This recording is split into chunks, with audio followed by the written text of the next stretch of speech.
I will tell you, if you're trying to start something, all you got to do, and I said this previously, is just start, but how you start and what you do is super important. Literally 10 messages a day, 5 days a week for 6 months changed my life. I'm sitting here with Gary doing a podcast, right? I wouldn't be here if I wasn't sending 10 messages. It took me 30 minutes a day. I am not kidding. 30 minutes a day, and it completely changed my life. The people I've met, the things I've done, and that's not to brag. That's just because I can't believe it sometimes. 10 messages. All you got to do is send 10 messages.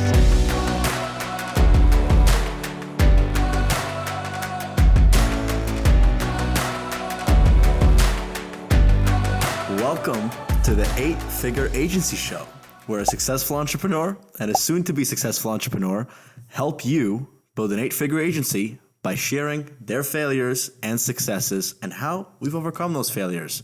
My name's Derek. And my name's Gary. And man, are we excited for this show? At least I am. I'm not sure how excited you are, Gary. I'm stoked. I'm fired up. Episode number 1. Yeah, this is the first ever episode, and just to give some really brief context about everything that's happening here. Like I said, we're here to document failures and successes, right? And look, I know what you're probably thinking to yourself right now: another podcast, another show on business, on entrepreneurship, on marketing, on agencies. Let me stop you right there. Let me stop you right in your tracks.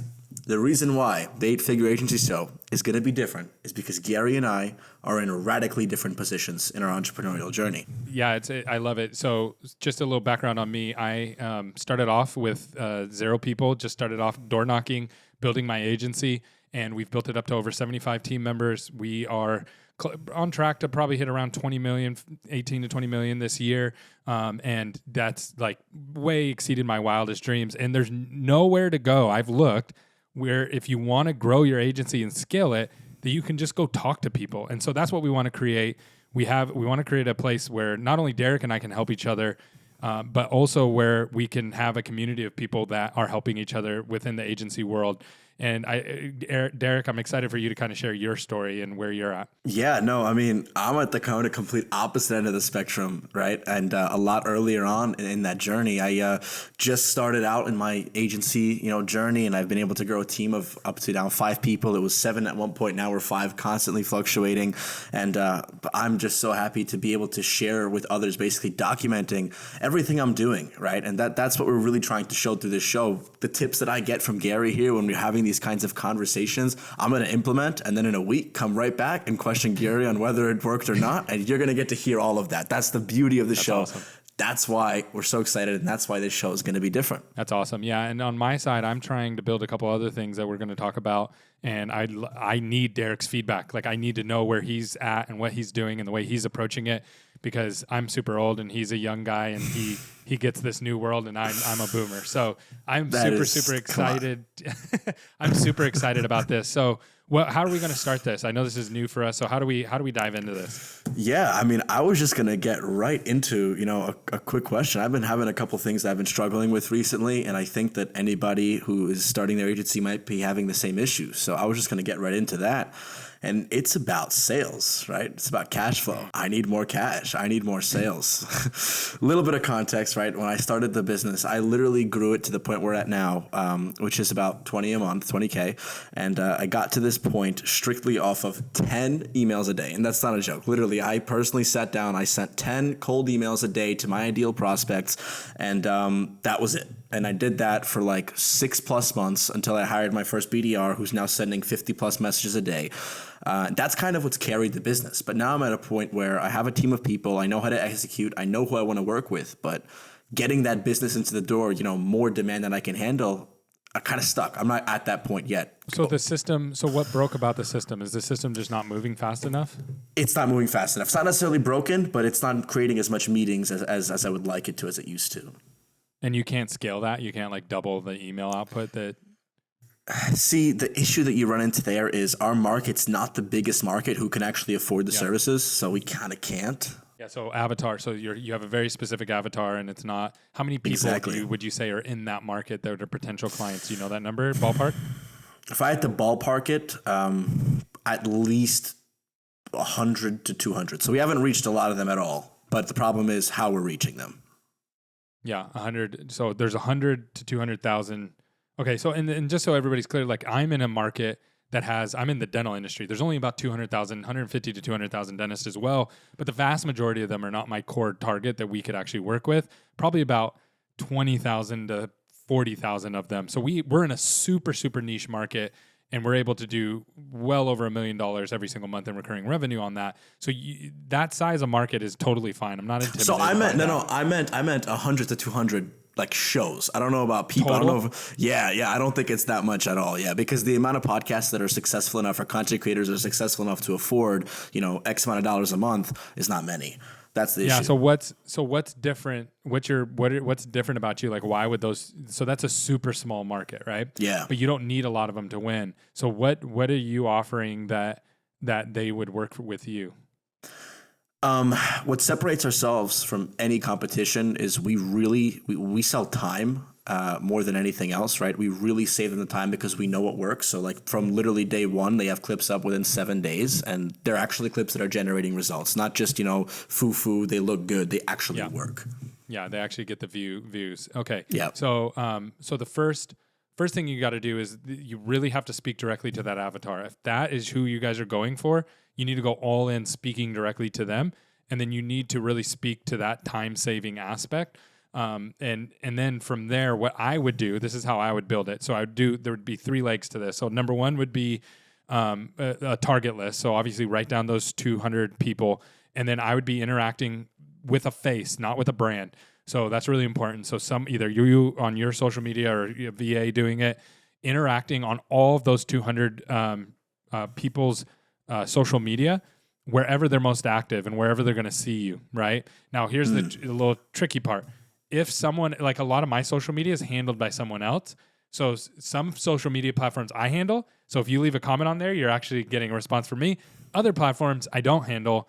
And so you're getting a comment, even though it has my face on it, from somebody else. So you need to really be able to know the difference. You can usually tell, right? How quickly they respond, how they're responding. Are they being super PR? Are they being very open? And so then they need to know your face, and you need to start interacting with them and complimenting them. So it's like, man, your show's crushing it. I love your show. Man, I've helped other people on their shows, and I told them to follow you. Like, I'm referring people to you, right? And get them to respond to you.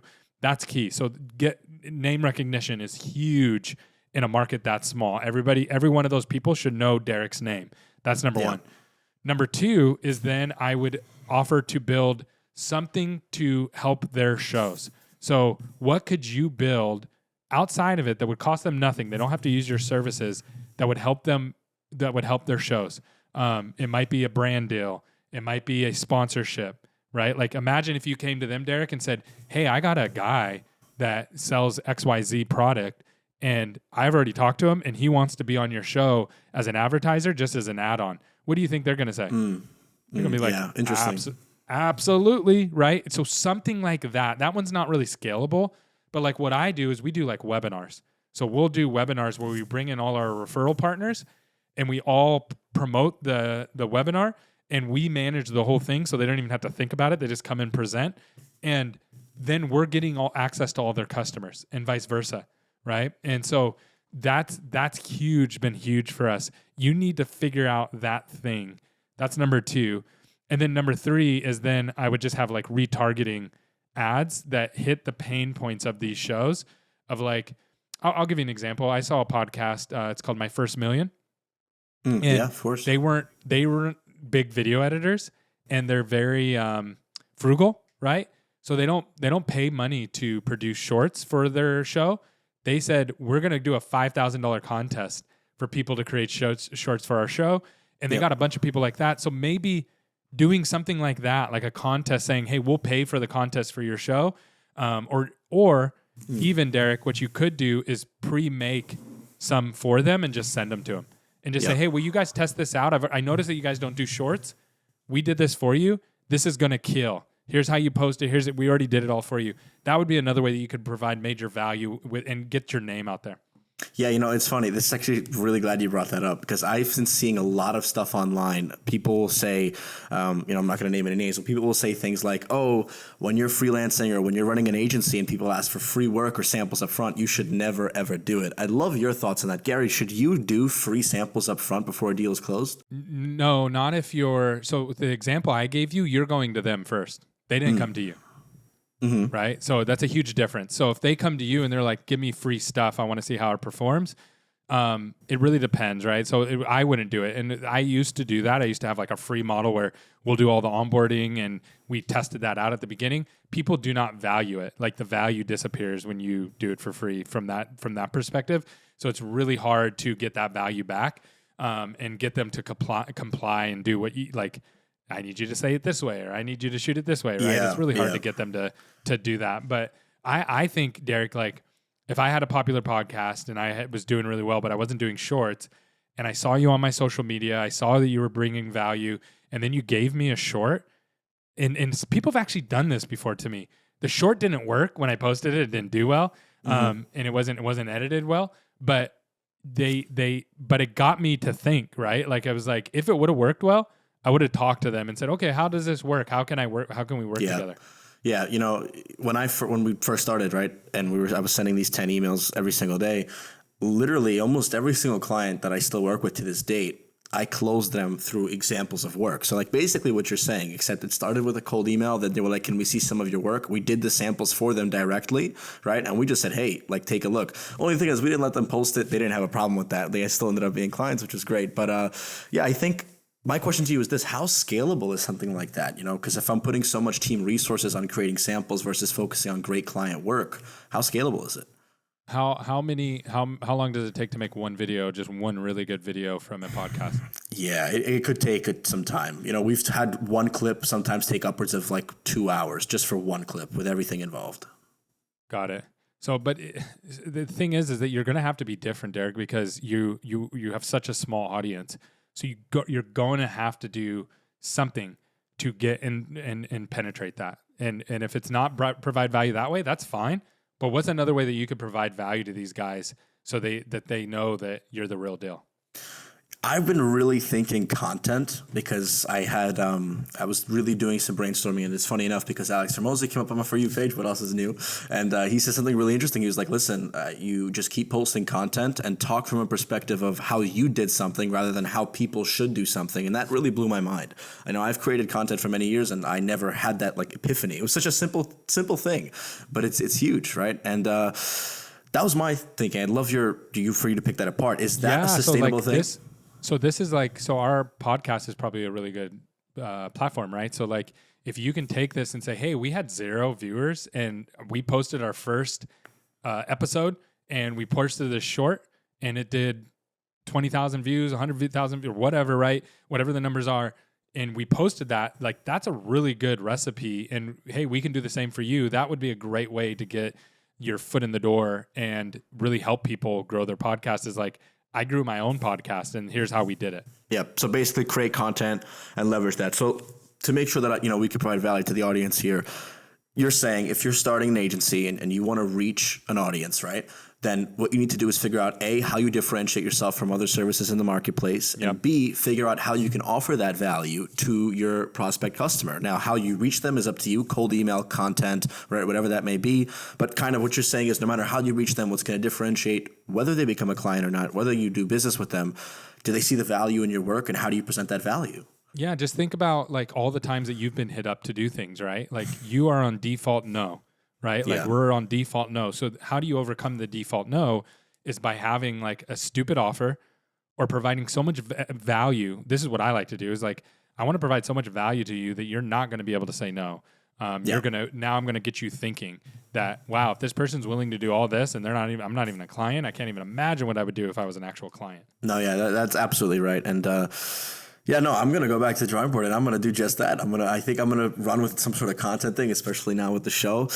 Let me say this to anybody who might be listening, right? I will tell you, if you're trying to start something, all you got to do, and I said this previously, is just start. But how you start and what you do is super important. Literally 10 messages a day 5 days a week for 6 months changed my life. I'm sitting here with Gary doing a podcast, right? I wouldn't be here if I wasn't sending 10 messages. It took me 30 minutes a day. I am not kidding. 30 minutes a day, and it completely changed my life. The people I've met, the things I've done, and that's not to brag. That's just because I can't believe it sometimes. 10 messages. All you got to do is send 10 messages. It's that simple. Crazy. It's crazy. Starting is half the battle, right? Like that's the hardest part. And it's like, well, here's what I've noticed with young people is that like I want it perfect. I need to have it just perfect. I need to know what the service offering and all that kind of stuff is going to be. You do not know how to make anything perfect. You're brand new. You're going to fail. So if you go into it with that mindset of like, I'm going to learn, I'm going to fail, you will win. Like that will help you win more than anything else. No, yeah, 100%. I will admit, I didn't know anything. When I first started this, I didn't know anything. Like I knew I had the case studies, I had the proof. I've built TikTok pages for businesses, right?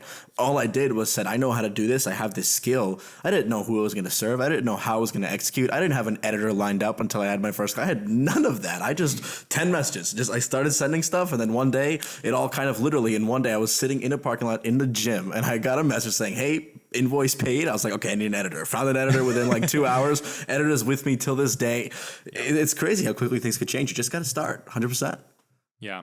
It's amazing what can happen to your life if you get in and you just keep trying and you overcome those fears of how's this going to work? What's going to happen? What if I fail? What if those are all really important questions, but you will figure it out. Yeah, if there's one thing, I'll be honest, if there's one thing I noticed, it's a lot of people, like to your point, people will say things like the perfection thing. They won't start because they want it to be just right. And that to me, that's like my biggest fear, not starting because I want it to be perfect. Like I'm so afraid of that I'll just start something when I have nothing to my point. I will literally just go all the way into this and run it even if I have nothing, because eventually that nothing will become something if you keep trying. At least that's what I've learned. Yeah. So we're working on something right now that we have failed multiple times at. And I'm just like, I don't care. We're going to, and full permission, everybody on the team, we're a small team right now. We're building this new thing. We're going to fail. So I want you to come back with numbers. And if those numbers don't scare you, then you didn't set them big enough. So set yourself up for failure. Like set up a number and say, we're going to get 10,000 of these over the next 6 months or the next 3 months. And be prepared that I'm not going to hit that. And that's going to motivate you to figure it out. And you're going to make your wheels turn. But if you're just comfortable all the time, you're not going to grow. No one grows under comfort. Comfort doesn't create growth. That's actually a really interesting segue. And that would lead really well into this other question about letting your team fail. It's something I'm learning right now. To my detriment, I'm involved still at this point in every part of the business, right? I'm handling part of the sales. I'm the one closing the sales, sending the invoices, right? Overseeing clip production, final word on all creation of content, right? How do I go about setting a culture where my team knows that I want them to fail? Like I am paying them to fail on my dime to then improve and get better. Yeah. So there's a couple different things. So first of all, innovators, you're going to have innovators on your team. When you have innovators, especially when you're young and you're still building your company, you need to have people who are innovating. You can't just be status quo because you don't even know what status quo is yet. You're still growing. So you need people in there that are shaking up the cage and making things interesting from, new ideas and things like that. So that's number one. So when you get started, you really want those innovators there. As you grow, you want to create stability inside of your company, and that's different. That's not innovation. And a lot of people want both. I want innovation and I want stability. They don't exist. Okay? They don't exist together. It's impossible. You can't say, hey, I want to fly rockets to Mars and not have rockets blow up as you're testing it. That's part of it. You're innovating for something new. So there's going to be massive explosions. People might even die like in that situation, right? And people know that. And people sign up for that, right? So in your agency, as you're growing and you're innovating early on, you want those people around. But then there's going to come a point where you turn the corner and you say, hey, I need you just to follow this SOP. And that takes a different kind of person. Yeah. And when we made that transition, when we grew, because we grew from really, really quickly from about $350,000 a month in MRR to over $1 million a month in MRR in just like under a year. When we made that jump, some of the people didn't like it because we came back and said, okay, we got to put in this infrastructure now to support this because we're 3 times as big. And some people were like, well, I like the old way that we used to do it. I like the old, I could kind of do whatever I wanted. And I understood that. I understand that because there's levels to it, right? So it's the early stages. There's not a lot of structure. Then as you grow, you create structure. Then you start to put in managers and directors and things like that. Then from there, maybe you go public. That's a whole, or you get private equity money. That's a whole nother level of accountability that not everybody wants to sign up for, and that's okay. So you need to be really clear on what you're doing. So right now you're in grow mode, which means you need people to innovate, you need people to test, and you tell them, hey, when you push the envelope, I'm not going to get mad at you. I'm going to reward it. And then what you have to do is you actually have to follow through on that, right? So when you lose a client because someone tried something new, you literally praise it. You're like, hey, super sad that we lost that client, but great job, Bobby. I'm really excited that you were able to push outside of this. I'm sure you learned a lot of great lessons from that. And here's what we want to do for the future. Here's how we're going to keep pushing that envelope. Yeah, no, it's because that's exactly what I'm going through, like word for word. Like we lost a client and it was because of like team innovation. And it's not even innovation. It's more so kind of, we're still in a place where it's more so I let the team kind of control their time. Like I don't make anybody like, clock in or do anything like that. I give them tasks. I say, hey, we need to have this done by this time. You can get it done. It takes you an hour, take the rest of the day. It takes you 10 hours. You got to do it. It needs to be done. But, no, see, that's different though. So that's not innovation. That's accountability. So those are different. Okay. So there's nothing wrong with not tracking people's time, all that kind of stuff. We do the same thing. Mm-hmm. But you have to then get better at holding people accountable to the output of their work. So by me not micromanaging you, let's say we're on the same team, right? Mm-hmm. So, okay, Derek, I need this video done by Friday, right? Okay, great, no problem. And you don't hit the deadline, you don't communicate. Monday rolls around. All right, Derek, what happened? Well, Okay, well, because we have this culture of where I'm supporting you and I'm not micromanaging you, but you now broke that trust. Yeah. So now we need to solve it. We need to understand why that's happening, and it can't happen again. And this is like, take this as a verbal warning, and then you need to write up and all that kind of stuff, and we can get into HR and all that. No one probably wants to listen to that. But I struggled with that too, Derek. Like I struggled with accountability because I didn't want to be like big corporate. I'm watching you all the time, all that. And thankfully we're not that way now, but there is accountability. There is goals and deadlines that people have to meet. And when they don't, they have to answer for it. One of the things you can actually do with that, it's very interesting how people work.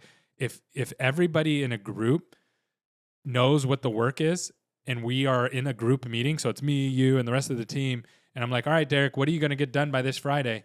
And you're like, okay, I'm going to get this done by this Friday.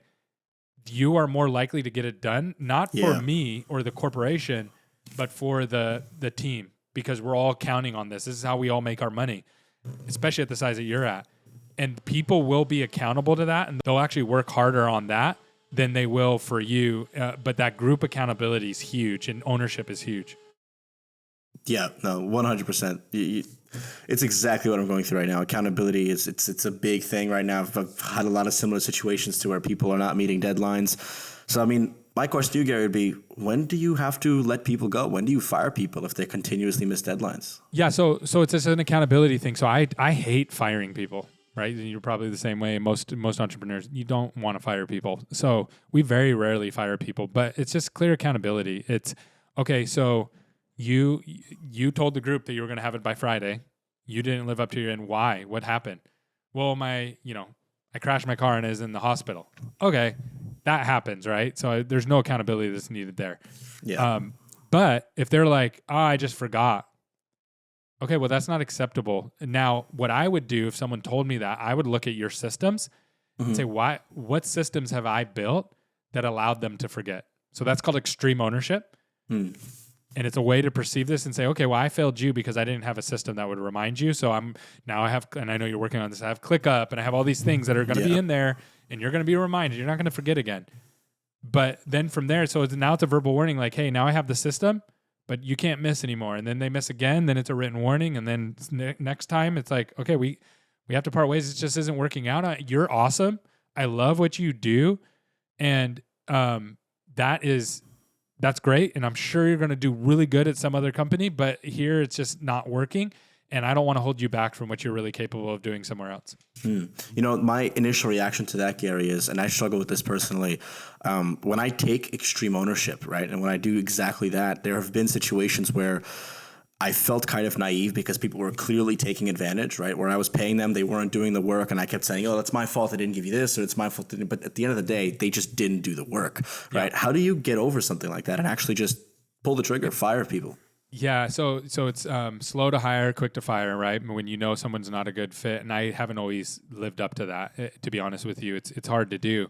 But what I can tell you is, if someone's not a right fit, you have to do it for the sake of your team. So think about your team, because if someone's sandbagging and hurting the rest of the team, they're going to drag your whole team, your whole culture down, because you're letting them get away with it. So, and we've all worked places before where one person was just being stupid, and we sat there and we're trying to work, and we're like, why are they letting them do things that aren't appropriate? And we're held accountable, but they're not, right? That's how people see it. And that lowers all the morale. So it's really a matter of not letting people walk all over your team. You are the protector of your team. You are the protector of your culture as the founder, and you need to protect that at all costs. Otherwise, it spirals out of control really, really quickly. The other thing is you can have extreme ownership and still hold people accountable. So I can still say, like, I get it. I don't have the systems for you yet, but you still need to make sure that you're doing what you're supposed to be doing. You had one job and you didn't do that one job. I get it, you didn't get an email about it, but that was your one job. So there's still ways to hold people accountable, even while still taking extreme ownership and saying, I'm going to put this system in to help this individual. But I'm always asking myself, what could I do better? Even if someone else, it's 100% on them and 0% on me, I'm always asking, what could I do better in this situation? How could I'll give you an example. How could I communicated the first time more clearly? How could I have been more direct with what was needed? How could I have held them accountable better the first time? That doesn't mean you don't fire them. It doesn't mean you don't write them up. It just means you're always asking that question, what can I do better? And that's how you grow as a leader. Yeah, no, I'll be honest, that really resonates with me a lot. Like I said, I'm going through the exact thing. I'm going to, here's my promise to anybody listening, watching. I'm going to go back and I'm going to do just that, like exactly what Gary's explaining, balancing extreme ownership with team accountability. And I guess the major mindset shift there is that I can't look at it from a lens of, it's hurting me, right, or the company. It's more so hurting my team. It's hurting company culture. It's hurting the team. And that's going to create the trickle down, right? Where if one person's kind of lagging behind or I'm not able to keep them accountable, they're not able to keep themselves accountable, the rest of the team's going to see that. And that's going to, trickle down to them. One thing that I use a lot is I ask them, right? So I would say like this, Derek, so you said you were going to do this. You didn't do it. You said you were going to do it again and you didn't do it. And you promised the team. How do you think the team's going to respond if I don't hold you accountable? I like that. Or how would you hold somebody accountable in this situation? Or what's your perspective of the situation? Let them work through that, right? Like let them feel that a little bit, because it's really important that they understand that, especially if you're going to keep them around. Yeah, no, 100%. Are they doing the bathroom there? Is that what's happening? Yeah, last day I'm actually getting my bathroom finished. 2 months I've been without a shower. And I'm actually getting it finished right now, so I'm trying to mute it. And there's no way I'm telling them to stop, because it was supposed to be done last week.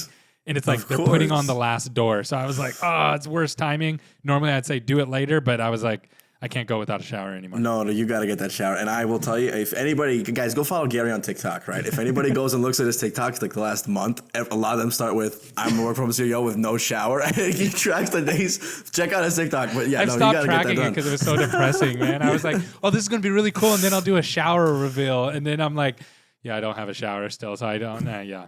That was a good hook, though. That was actually a really good hook. People literally thought I didn't know this. There's literally people out there that don't take showers. So people are like, oh, you're a no showerer? And I'm like, well, no, I'm still taking a shower. I just don't have a shower in my bedroom. I have to go in my kids' room and use their shower. So I'm taking a shower. Yes, there's people out there that don't take showers. Yes. What? Yes. I can't believe this. I got to go back and look at these comments. There's no way. People actually said that? Yeah, I promise you. Wow. Listen, it's social media. TikTok can be a crazy, crazy town. Well, look, I will ask you this, a way to kind of connect everything and make sure we can provide as much value to whoever's listening, watching right now. Mm-hmm. actionably, right? If we were to boil it down to one or three action steps on, team accountability and balancing all that, what would they have to do if they're just starting out or if they have a team of people? Well, the first thing you have to look at yourself first. So you have to look at, am I providing the systems and the platforms for someone to actually be the resources for someone to be successful? And a lot of times the answer is no, you don't have those. And that's a lot to do with why people fail is they don't have the platform to be successful. When I started, we just worked off of email and spreadsheets and stuff like that.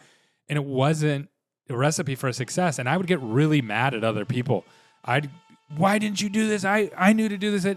It's not intuitive. What you do, Derek, is not intuitive. I know you think it is because it is to you and you're just following your passion and you're following what the clients are asking for, but it's not intuitive to everybody else on their team. If it was intuitive to everybody else on their team, they wouldn't be working for you.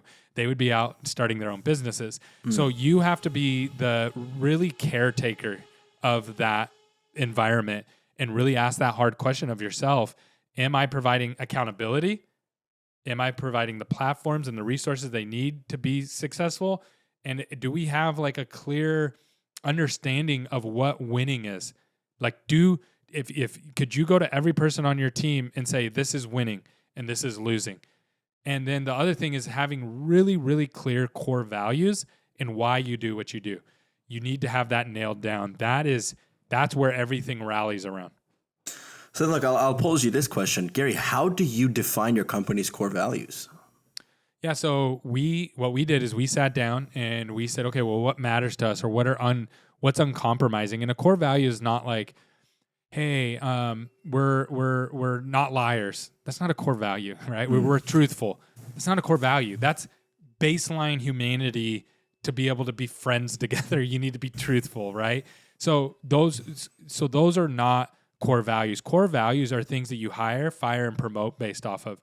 And they're uncompromising. If someone goes against this, then we don't work with them, whether it's a client or someone in our team. So like a couple for us that are really important that I'm just like unwavering on. I talk about them every single week in every team meeting and every week. So over communication is one of them. Because we're remote, I can't survive if you don't communicate. So if I send something to you and you don't respond or take a week to get back to me, it literally blows up the whole company. All the processes break down, everything breaks down. So I don't leave people on red. And I'm very upfront about this. This is how I say it toward the team. Everybody on this, so we have 75 people on the team meeting. I say, does anybody here ever got an email that you sent to me that I didn't respond to you? Or a Slack message that I ignored you? And the answer is no. And I'm really busy. I'm extremely busy, but I take time out of my day to respond to you because you matter to me. Now, people on LinkedIn who are trying to sell me stuff, I don't respond to them because they don't matter to me, right? But you matter to me, so I respond to you. I don't ghost you. I don't ignore you. And so I expect you all to treat each other that way, our clients that way, and me that way. And if you are not doing that, then there has to be some kind of correction. We have to get on the same page. So over communication is one of those. One of my personal core values is give more than you get. In every relationship with every single person, and see, this is like a little hack. Like if someone gives me something, I automatically go into how can I give more back to that person? Yeah. And anytime I have an interaction when people are like, hey, I want to do this with you or da-da-da, the answer is usually like, cool, how can I give back to that individual? That's how we ended up doing this podcast because you were like, hey, I want to do this and this, and it just kept giving and giving and giving and giving, and we ended up in this situation, which is awesome. But that's one of my core values, and I'm uncompromising on that. Like I don't care if they burn me at the end. It's like no, that was my goal. I was going to outgive them, and so you have to ask yourself what are those, and then go to your team. So now you go to your team and you say, hey, these are the 3 core values that matter to me. What are some core values that matter to you?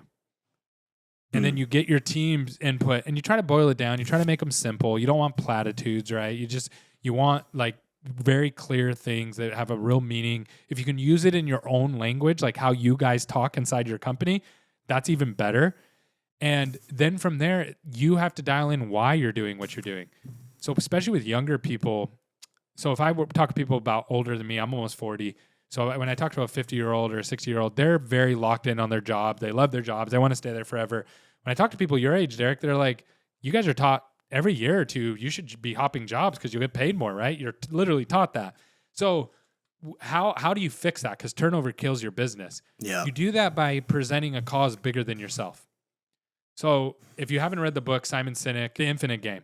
So or Start With Why is the other one. Start With Why is really good too. So if you read that book, basically it boils down to this. My company's why and my personal why is I'm passionate about helping people and businesses grow. My first priority is people, because businesses are just people. So I first want to help. If Derek's on my team, Derek, how can I help you grow? And that's what I want to do. Is this going to help Derek grow? How can I provide resources to help Derek grow? If you worked like with us, I'd say, Derek, you know what? You seem like an entrepreneur, man. And you could probably be really successful as an entrepreneur.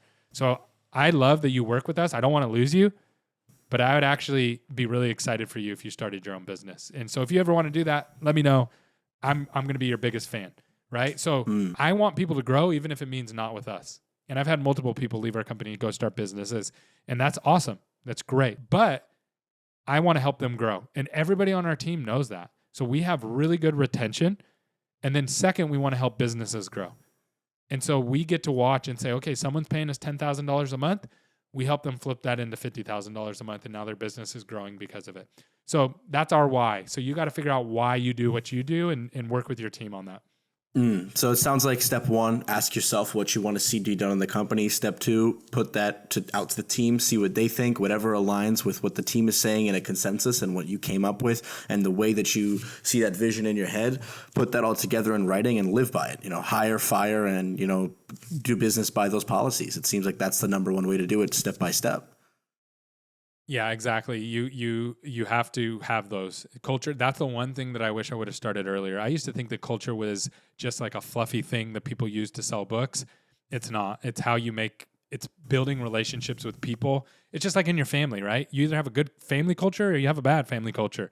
When you have a good family culture, you want to be there, you want to be around them, you want to do game nights, you want to do all that kind of stuff. Or you have a bad family culture, you don't want to be there. Work is no different than that. People either want to be there or they don't. And you can create a good environment for people to do that.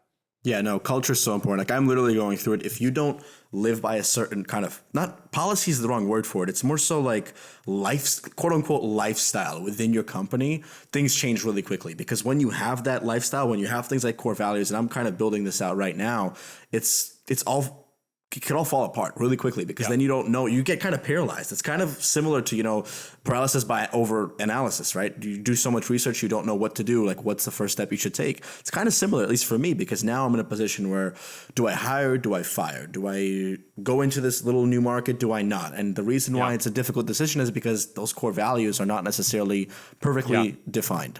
You don't have a rudder on the ship. You're kind of the wind's blowing your ship. And then that leads to making bad decisions that you wouldn't normally make because you have to right now. The other thing is too is when the company's younger, like your company's going to change. Like I don't think, Derek, if I bet right now, this service is not the service that you're going to be offering forever. This is just the first service that you're offering. You're going to end up offering other things that are going to be more profitable, more valuable to the customer, add-ons, things like that. And you're going to figure that out and be comfortable with that. Be okay with that. And I started as an email marketer for restaurants, and now I do dental marketing for groups. Like, think about that. And I could give you all the iterations in between that. If I would have started out and been told myself in my head, oh, I'm not going to start or I'm not going to keep going because unless I do this exact thing, there's been so many technology changes. When I started, social media was barely being used by people. Businesses weren't using it at all. Email wasn't even used by businesses yet when I started. So that kind of dates me, but you can get an idea from marketing. They were using it for communication, but not for marketing yet. So you kind of get the idea, like everything's going to change. Now with all this new stuff coming out, Web 3.0, that's all going to change stuff. It just is. And you have to embrace that. Yeah, no, I feel like we could do an entire episode just on embracing change. And there was a lot I have to say on that. And I'm sure there's a lot more you would have to say on that. But I do want to bring it back to something that you said that really stuck with me that I think is going to help a lot of people listening or watching. If you are starting, when I first had thoughts of being an entrepreneur and doing what I do now, I think everybody has to admit, at least for me personally, the center focus of that was money, right? It was how can I live a life where I make enough money to not just be comfortable, but to really do the things like that I want to do, and as a 14-year-old kid in high school, driving a Lamborghini and a Ferrari and going to, Bali or on these lavish trips, that was what was exciting to me, right? When you start a business, you realize your motivation, at least this is my experience, when you start a business, your motivation can quickly change from money to people focus. Now, it's not about the money for me. If I have another, I don't know, X amount of $1,000 deal come through, which to me 10 months ago was unfathomable, right? That doesn't change or rock my world. It's great because I can then use that money to hire more people. Exactly. That's where my mindset really, really shifted. So if you're planning on starting something, or if you're just starting something and you're still uber focused on money, let that change happen where you kind of shift your focus and your motivation changes from money to how you could do good things with that money. Because when that switch happens, for me, I quite literally doubled my business in literally 45 days. So that's for me. Well, money will destroy you, right? If money is at the core of everything that you do, it'll destroy you, because either number one, you're not going to get it, and then life's horrible, or you do get it and you realize you have all the same exact problems, just enhanced because you got money. So you have to learn to have something deeper than money. Money is not the motivator that you think like when I say you, I'm talking to all the listeners out there. Here's my problem. I'm a high score guy. I'm a video game baby, right? Like I grew up with all the video games. And so everything was about high score. So it was just always about, how do I grow this? How do I make this better? And money was part of that. Like, how much money are we producing? How many clients do we have? That all mattered to me. And I thought everybody else was motivated the same way, but they're not. And so I would go to our team and say, if you guys hit this thing in the next 3 months, then you all get this huge bonus. And we wouldn't hit it. And I was so confused, because if you brought that to me, I would knock it out of the park. Yeah. It's because not everybody's motivated that way. You have to figure out what motivates your team. So right now we do this is what motivates our team. We do core value call outs every week. So on the call, everybody says, hey, I want to call so-and-so out. We have a Slack channel. I want to call this person out. Thanks for helping me with this. And then we vote. So we broke our team into, I think, 10 different teams. And those teams have to nominate somebody every week to who's displaying the core values of that team the most. And then they compete on a vote. So the whole team votes who's living the core values out the best. And then they win a $100 Amazon card that week. And then the weekly ones compete against each other for the monthly. And that they can either take a day off or a $250 Amazon card. And then the monthlies compete quarterly, and it's bigger, right? They get more time off until the yearly. There's one yearly winner, and they get like a week off and like a $2,000 gift card to travel somewhere or whatever. So, it's competition, but in a healthy way. And they're the ones dictating it, not their managers, not me. I'm not picking anybody. It's amongst their peers. So now they're motivated to live out the core values and the why that we're doing what we're doing. That sounds so much fun. I will admit, I saw that on if you're not doing so already, go follow the SMC National. That's Gary's company's page on TikTok. I saw it on there. I saw a recording from a Zoom of like how that was happening. They looked like they were having a blast. The team members, they were having so much fun. I saw all the prizes that were being given out. I might have to implement something like that later down the road, because that sounds like a fun way to breed healthy competition, exactly like you said. Yeah, it works well, and it goes to your point of shifting that mindset, right? So if it was you or me, it was just like, give me $1,000 and I'll do whatever you want. I had to shift and relearn. We just need to highlight these core values, and the people who are living them, we need to reward them publicly, and it's worked great. The team does amazing with it. And yeah, to close out this kind of conversation around money and being motivated, I think it's really important to realize, at least from my perspective, and Gary, I'd love your feedback on this. It's not bad to be money motivated, but what you have to understand is that if your motivation is purely to increase a dollar sign or a decimal point in a bank account, that's going to be really detrimental, because you're missing the bigger picture, right? It's not how much money is in a bank account. It's being money motivated and realizing what you can do with that money, right? Yeah, that's the goal. Well, but money's just a tool. Mm-hmm. Right? So it's like saying I'm motivated by having hammers because I'm a construction person.